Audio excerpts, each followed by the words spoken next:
Well, good morning, YouTube friends and family, and welcome to today's edition of the Wellness Homesteader. So today's video is going to be a little bit different. It's going to be a talking video. So I don't usually do videos sitting down, as you know. However, I had a little mishap, shall we say, with my back. So there's a lot of people who are new to my channel that don't know my health situation. So I'm going to give a really quick synopsis and let you know where I am. And then I am going to give you my top 10 tips for living a wellness life with a disability. So I have psoriatic arthritis, which is kind of like rheumatoid, and systemic lupus. And I've been living with these two conditions for about 12 years. Had psoriasis my entire life, pretty much, but later developed into arthritis. So I have had 4 major spine surgeries. So I'm going to give you a trigger warning. If y'all don't like to see medical pictures, go ahead and fast forward about 15 seconds because right here I am going to insert a picture of my partial spine repair so you all have some reality on what I'm dealing with. So here we go.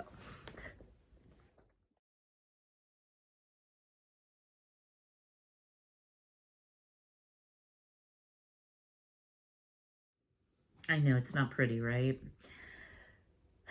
However, I'm very thankful that I've been able to have the number of repairs that I have had, and it actually starts up here in my neck and goes down my spine, skips some in the middle. That part's still good so far. But it was very difficult for me to learn to live with what I consider to be a disability. So I literally, guys, was cleaning my craft room. I stepped over, this is all I did, took a big step over a hefty bag that I had on the floor that I was putting trash in and did something. I don't know what. So for the last couple of days, I can't get ahead to save myself. I have been pretty much down. And for me, being down is very rare. But I thought, you know, haven't been in this situation for a long time. I wonder how many of you deal with these kinds of health issues, and if there's anything I can offer as the Wellness Homesteader that might be helpful. And I think I do have some points. So I do have talking notes, guys. You know me. So the first thing on living well with a disability, talk to your doctor about non-drug solutions. And I'm putting that as number one because as I went through the process, and yes, I am on Social Security disability, one of the things that kept coming up over and over and over, particularly post-operatively when you're still on pain medication, was many people have to take a disability retirement or have a greatly impacted function because of the side effects of medication.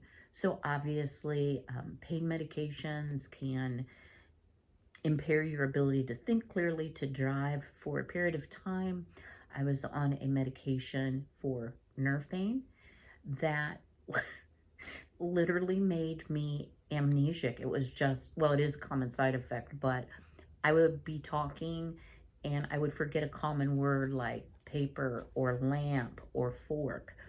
Needless to say, it was not terribly conducive to working and teaching. So I have always spoken with my doctor each and every time that I see him, which is once a quarter, about is there new research? Are there some new interventions that don't involve taking a medication? The other thing is a lot of the medications, if you have a major medical disability, have major medical side effects. So for example, let's just talk about steroids, which is a common treatment for both of my conditions. Steroids can weaken your bones.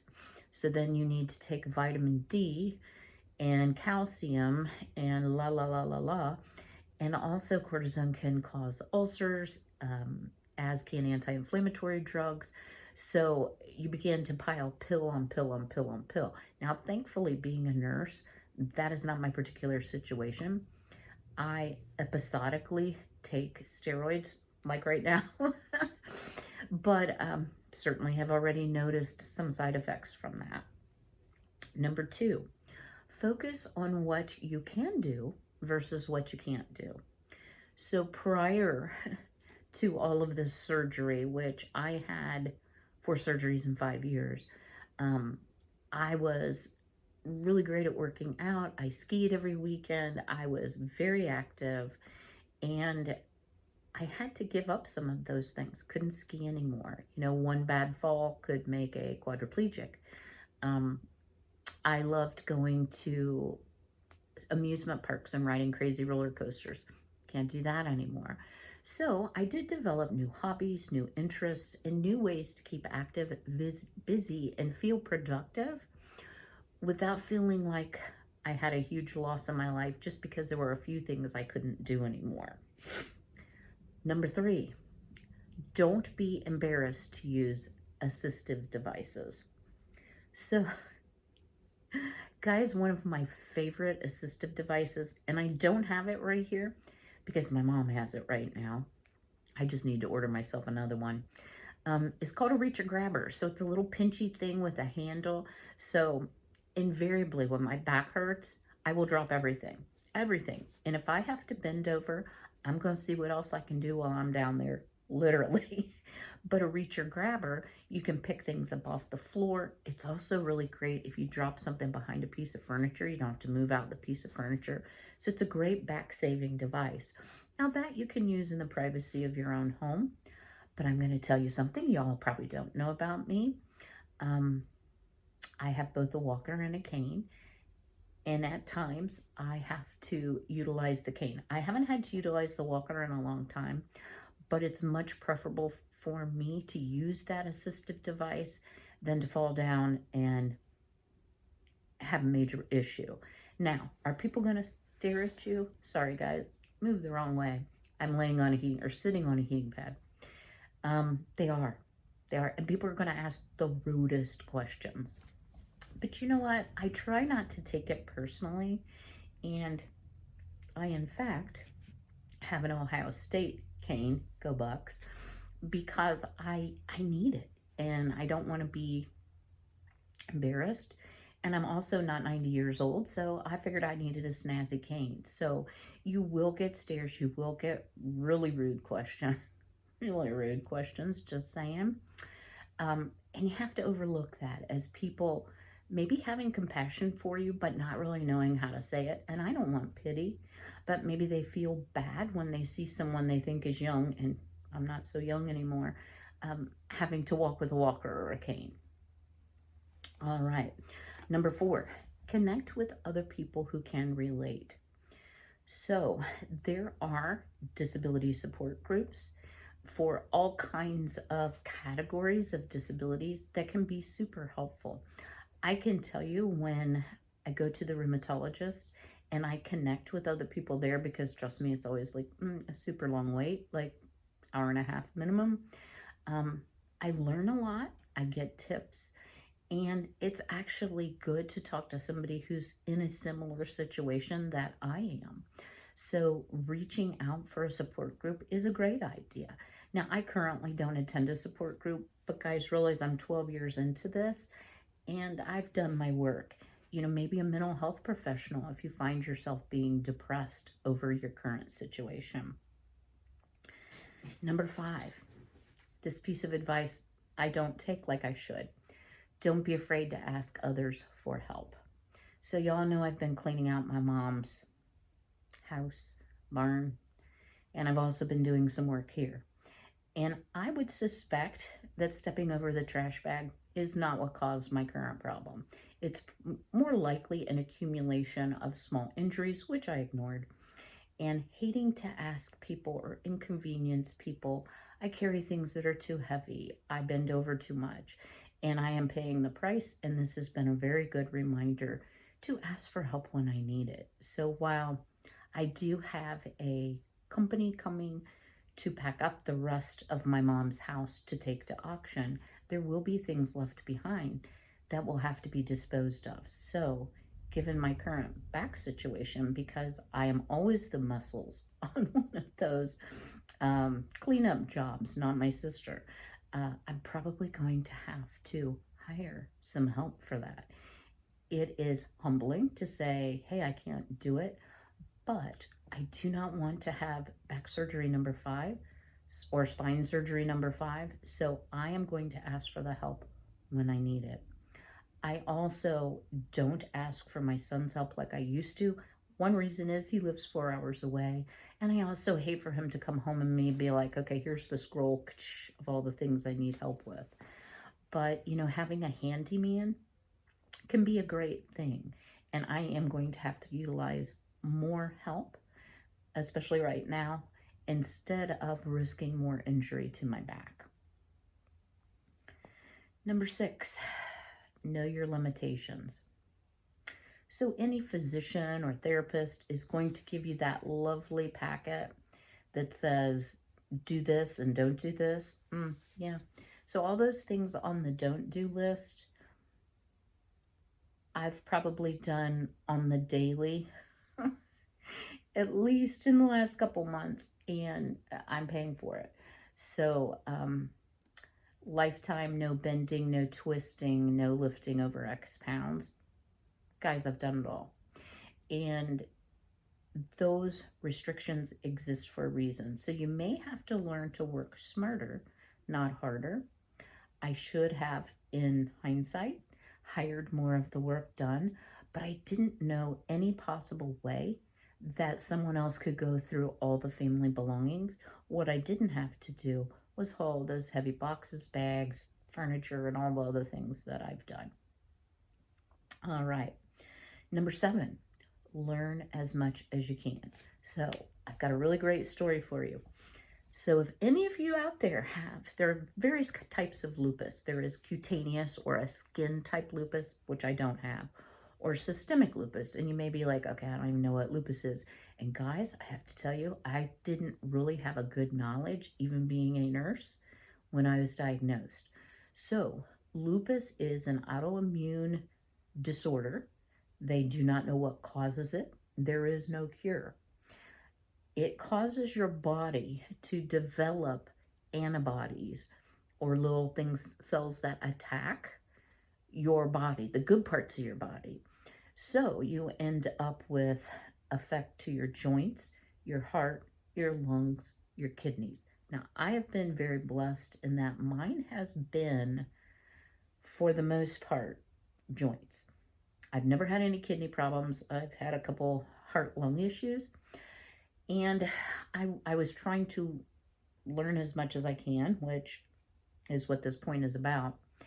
And I discovered that one of the huge no-nos for people with lupus, and no physician, no rheumatologist told me this, is alfalfa sprouts. Guys, I love sprouts. I was always doing sprouts and eating lots of alfalfa sprouts, having no idea that there is a chemical compound in alfalfa sprouts that, if you have lupus, can make it much worse. So once I quit eating that, my lupus did improve. Now, there are other things that when you have lupus, you're not supposed to eat. Processed meats, like, hot dogs and lunch meat, and meats in general, some sources say. Dairy in general, some sources say. So you have to kind of do that trial and error, but learning as much as you can. Every disease almost has a national website that can be super helpful. And always make sure, if you're going to make any big changes to your diet or lifestyle, that you check with your treating physician first. Number 8, find things to give you meaning and purpose. So I had worked up until I retired 2.5 years ago, full-time since age 16. I love to work. I felt, once I started to feel better after my 4th surgery, I felt so purposeless and so worthless. Like, what am I supposed to do? There's only so much house cleaning you can do. There's only so many crafts you can do. I need a purpose. So, hence, YouTube was born. So I did start doing a lot more homesteading activities, which I loved, but I missed interaction with people because I was largely at home and I don't exactly live in a bustling city. So, did I ever see that I would ever do YouTube? Oh my word, no. I never thought I would ever do anything like this, but it has been great, guys. I love each and every one of you. I pray for you all, and I know y'all pray for me, and I so appreciate you. All right, number 9, make your health a top priority. Now, you notice I didn't say make your disease a top priority. So it's a mindset for me. I try to think about my wellness versus my illness, if you want to call it an illness or disability or chronic diseases. Rest versus exercise. So, guys, it's been great to lay on the heating pad and not have to move, because when I move, it really hurts. Well, let me tell you that. But if I sit in this chair, I will indefinitely, I will be so stiff that I can't walk. And today I have to take my mom to the dentist. And that is kind of like taking a group of toddlers on a field trip. It is not easy, guys, not easy. And unfortunately, they couldn't get her in until 5 this evening, which is not mom's best time, and I guarantee you not my best time. So I will have to make sure that I get up and move throughout the day, and not overdoing it, but still getting that proper balance of rest and exercise. Number 2, I haven't done as well. 9B, I guess I'll say. Eat well. I don't eat a lot of processed food, which is another big no-no with lupus. However, in the winter and with doing a pantry challenge, I know that my diet has not been full of healthy, fresh fruits and vegetables. So not only am I looking forward to availability being better in the state of Ohio, but also growing my own. So don't neglect your diet or comfort yourself with food, which I might be guilty of, i.e. nanner pudding, just because you have a disease or a disability. Also, try to manage or balance your stress. And guys, I'm here to tell you, I am a stressor. That is one of my skills. It should be on my resume. I stress about everything. And stress for me is really an indication of lack of faith. And most of the things that I worry about never come to pass. I used to say I go to the dark side. And I think part of that is being a nurse. You know, we're always, as a registered nurse, you're assessing, you're saying, okay, if this is happening, what else could be underlining or be to follow? And so my mind always goes to the dark place. So I've had to really embody some stress management techniques. And if stress is overwhelming, talk to your healthcare provider, guys. I'm not saying medications are always the answer, but if you're stressing and you have anxiety because of I'll say a chemical imbalance, or you don't have enough endorphins, and that can sometimes happen from side effects from other medications, talk to your physician. There is help available. And once you manage your stress, you will find you can manage your disease and disability much better. And then also under make your health a top priority is sleep. And guys, I have to tell you, I have tried pretty much everything that is under the planet, aside from prescription medications. Melatonin does nothing. I've tried essential oils. Guys, I've tried it all. I even tried diffusing, relaxing essential oils with a Himalayan pink salt lamp. Did nothing. I think mine is tied to stress and anxiety, but I try to sleep when I can sleep, and then I try not to stress about my lack of sleep, because that keeps me from sleeping. So I don't have any good solutions about sleep other than to say, talk to your healthcare professional, because there may be something that doesn't involve taking a prescription medication that you can do. I refuse to take prescription sleeping pills. I hear about all the crazy things people do, like eat and drive a car and other commit crimes, etc., under sleeping pills. And because I don't have to be fresh and alert for work every day, I just have days I'm extremely tired. And then my final suggestion is, don't compare yourself right now to your former self. So I've caught myself of late saying, wow, I'm old. I used to be able to like weekend warrior it all day long, plus go skiing and dancing and this and that, and I can't do that anymore. You know what? There's a lot of things I can do, and then I also do that I didn't do when I was working and active and busy in pursuing other hobbies and interests. So I am a work in progress. You all are a work in progress. And I hope today's video really brings you some encouragement. This morning I was like, well, great. You know, I got 2 videos done on Monday. Super proud of myself. Monday afternoon is when I hurt my back. Yesterday was a wash. We'll just say it that way. Now, how am I going to get a Saturday video up? I got to do this and that and something else, and not even sure I can tie my shoes. I'll figure that out later today. But instead of like stressing out about it, I thought, you know what? Maybe I can show you some things and tell you some things that might be helpful to you. So most people, when I'm not in this situation, don't even realize that I'm struggling with 2 chronic illnesses. And I'm not saying that to be like I'm wonderful and perfect at all. But I think it truly is a mindset towards wellness that can really bless you and make your life more complete. So if you haven't already, I'd really appreciate it if you'd smash that like button.